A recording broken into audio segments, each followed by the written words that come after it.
ही केस अशी बनली होती की 3 लोक आहेत, सिया, चेतन आणि केतन. या दोघांव्यतिरिक्त एक तिसरी व्यक्ती सुद्धा चौकशीत आणि प्रकाश झोतात आलेली आहे. याचा अर्थ स्पष्ट की हे घडणार हे या व्यक्तीला माहिती होतं. हा बीडचा जो तरुण आहे हा पहिला व्यक्ती आहे जो सिया आणि चेतन व्यतिरिक्त या नमस्कार मित्रांनो, मी हेमंत. काल सिया गोयल आणि चेतन चौधरी, केतन अग्रवालच्या हत्येचा आरोप असलेले हे दोघजण यांना न्यायालयात हजर केलं.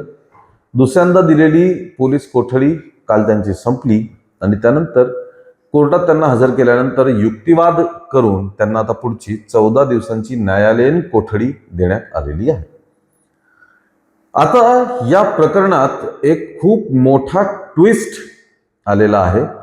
खूप मोठं वळण या प्रकरणाने घेतलेलं आहे. केतन अग्रवाल आणि त्याच्या हत्येचा आरोप असलेले सिया गोयल आणि चेतन चौधरी हे 3च नावं आतापर्यंत या पूर्ण प्रकरणामध्ये समोर येत होते. 3च व्यक्ती या प्रकरणात समोर येत होतात. ही केस अशी बनली होती की 3 लोक आहेत, सिया, चेतन आणि केतन. केतन मारला गेला. आता त्याच्या मृत्यूच्या बाबतीत उरलेले 2 जण जे सांगतील तेच काय ते सत्य वाटत होतं. पण आता या दोघांव्यतिरिक्त एक तिसरी व्यक्ती सुद्धा चौकशीत आणि प्रकाश झोतात आलेली आहे. कोण आहे ही व्यक्ती? काय रोल आहे तिचा? काय होऊ शकतं या व्यक्तीच्या आधारावरती या केसमध्ये, ते आपण या व्हिडिओत बघूया.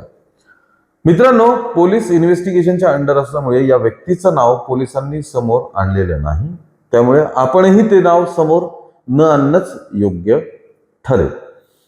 ही तिसरी व्यक्ती जी आहे ती व्यक्ती मूळची बीड जिल्ह्यातला. हा एक पुरुष आहे, 22-23 वर्षाचाच पुरुष आहे. हा मुलगा चेतन चौधरीचा स्कूलमेट, शाळेतला मित्र, मूळचा बीडचा.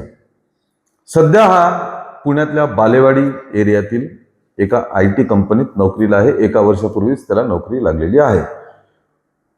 या व्यक्तीला सिया गोयल आणि चेतन चौधरी यांनी केतन अग्रवालला मारण्याचा जो कट आणि प्लॅन बनवलेला आहे त्याबाबत या व्यक्तीला सांगितलं होतं, चर्चा केली होती, सल्ला घेतला होता असं समजतंय. काल लोणावळा ग्रामीण पोलिसांनी या व्यक्तीला बोलवलं, चौकशी केली, त्याचा प्रश्न विचारले त्याला आणि त्याच्याकडनं माहिती घेतली. पुढे काय आहे ते सगळं लक्षात येईलच. पण या व्यक्तीच्या अचानक एंट्रीमुळे या पूर्ण प्रकरणात काय काय फेरबदल होत आहेत, काय काय वळणे येत आहेत ते बघूया आपण. ते महत्वाचं आहे. आता हा तिसरा आहे. या तिसऱ्याला केतन आणि सियाने सांगितलं होतं. तिसऱ्या व्यक्तीने पोलिसांना सांगितलेल्या जबाबानुसार की त्यांना स्पष्टपणे सांगितलं होतं की ह्या असल्या कुठल्याही भानगडी करायच्या नाही, कोणाला मारण्याचा वगैरे प्लॅन करू नका, दुसरा मार्ग शोधा आणि हे प्रकरण सोडवा, तुम्ही कोणाला जीवाने मारू नका, असं मी त्या दोघांना सांगितलं होतं, असा हा व्यक्ती पोलिसांमध्ये म्हणालेला आहे. याचा अर्थ स्पष्ट की हे घडणार हे या व्यक्तीला माहिती होतं. हा प्लॅन हे दोघं करतायत हे माहिती होतं. ज्या दिवशी 18 जूनला चेतन आणि सियाने केतनची हत्या केली वरतून ढकलून असा आरोप आहे, आणि परत आल्यानंतर चेतन चौधरी हा परत पुण्याच्या दिशेने निघाल्यानंतर मध्ये थांबून फक्त एका ठिकाणी त्याने चहा घेतला आणि थेट या मुलाला येऊन तो भेटला.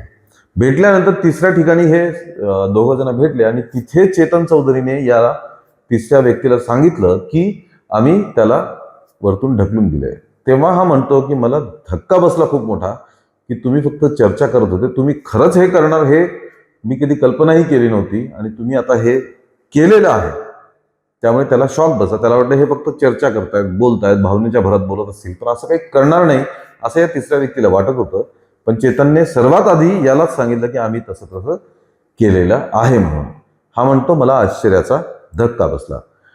आता मुळात बघणं हे गरजेचं आहे की पोलीस आतापर्यंत जी चौकशी करत होती इतक्या 13-14 दिवसांच्या पोलीस कोठडीमध्ये सुद्धा, त्यामध्ये हे फक्त सिया आणि चेतनला प्रश्न विचारत होते, त्यांच्याकडनं माहिती घेत होते, यांच्या घरच्यांची चौकशी करत होते. यांच्याकडे कबुली जबाबा व्यतिरिक्त आतापर्यंत ठोस आणि सबळ पुरावा काहीही नव्हता. फोन्स रिकव्हर केलेत, त्यातलं चॅट वगैरे पण रिकव्हर केला असं म्हणतात पोलीस, पण ते आत्ता रिकव्हरी त्यांच्या हातात आलेली आहे. हा बीडचा जो तरुण आहे हा पहिला व्यक्ती आहे जो सिया आणि चेतन व्यतिरिक्त या प्रकरणात एक माहिती असलेला, ज्याला कटाची माहिती होती असा व्यक्ती ठरत आहे. पहिल्याच नंबरचा व्यक्ती आहे ज्याला या दोघांव्यतिरिक्त चौकशीसाठी बोलवलेलं आहे. परिवाराला बोलवलं, ते फॅमिली मेंबर म्हणून बोलवलं होतं. आता हा तिसरा जो युवक आहे याचा काय वापर होऊ शकतो किंवा या केसमध्ये त्याचा रोल काय असू शकतो? पहिली गोष्ट, या दोघांव्यतिरिक्त हा तिसरा आरोपी बनणार का? कारण ह्याला कटाची माहिती होती. या सगळ्या घटनेला, केतन अग्रवालच्या हत्येला थांबवू शकला असता इतकी माहिती या तिसऱ्या व्यक्तीला होती, पण त्याने थांबवलं नाही, म्हणजे तो यामध्ये सहभागी आहे असा त्याचा अर्थ कायदेशीररित्या होत असतो. नाहीतर याला फक्त कल्पना होती, वरवरची आयडिया होती, अशी काहीतरी चर्चा चालू आहे, पण ती थांबवावी इतपत माहिती त्याला नव्हती. म्हणजे कधी करणार आहेत, कुठे करणार आहेत, कशा प्रकारे करणार आहेत, या सगळ्या गोष्टींची याला माहिती नव्हती. याला फक्त माहिती होतं की अशी काहीतरी चर्चा चालू आहे, पण ती थांबवावी इतकी माहिती याला नव्हती. मग तो आरोपी होत नाही, तो साक्षीदार बनतो, तो आरोपी होत नाही. म्हणजे या दोघांनी हा प्लॅन रचला होता इतपत मला माहिती होती, पण ते एक्झिक्यूट केव्हा करतील तेच मला माहित नव्हतं, म्हणून मला त्या गोष्टीला थांबवण्याचा प्रश्नच येत नाही. अशा परिस्थितीत जर निर्माण होतील तर तो साक्षीदार ठरतो, म्हणजे तो चेतन आणि सियाच्या विरोधात साक्षी देऊ शकतो.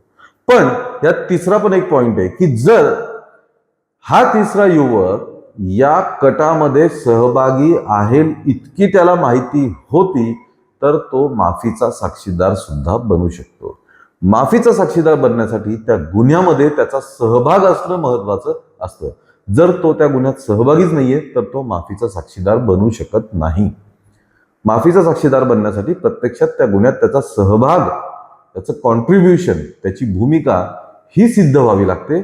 मग तो माफीचा साक्षीदार बनू शकतो. म्हणजे त्याला एक तर कमी शिक्षा किंवा शिक्षा न होणे, पण त्याच्या साक्षीचा वापर करून सिया आणि चेतन या दोघांना गुन्हेगार ठरवणं, दोषी ठरवणं, यासाठी या व्यक्तीचा वापर होऊ शकतो का, अशी परिस्थिती सध्या या केसमध्ये निर्माण झालेली आहे.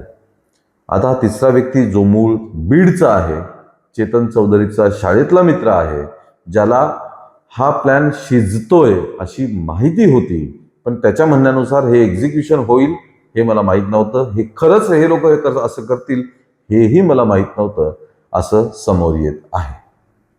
सिया सुद्धा या तिसऱ्या व्यक्तीला ओळखत होती, चेतन चौधरी सुद्धा, तो त्याचा शालेय मित्रच होता. त्यामुळे आता या तिसऱ्या माणसाच्या एंट्रीने हे प्रकरण चांगलंच तापायला लागलेलं आहे, किंवा हे प्रकरण एखादं मोठं वळण घेऊ शकतं अशी शक्यता निर्माण झालेली आहे. याबरोबरच सियाने केतनला ढकलण्यापूर्वी केतनचा मोबाईल घेतलेला होता. मग केतनला खाली ढकलण्यात आलं आणि हा मोबाईल केतनच्या घरचे त्या ठिकाणी लोहगडावर येईपर्यंत सियाकडेच होता. त्यातनं तिने काही डिलीट केलंय का, त्याला काही छेडछाड केली आहे का त्या मोबाईल सोबत, हे सुद्धा पोलीस आता फॉरेन्सिक तपासाच्या मदतीने सोडवत आहेत, याचा तपास करत आहेत.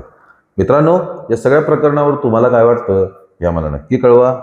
या व्हिडिओला लाईक आणि शेअर करा आणि आमच्या चॅनलला ताबडतोब सबस्क्राईब करा. धन्यवाद.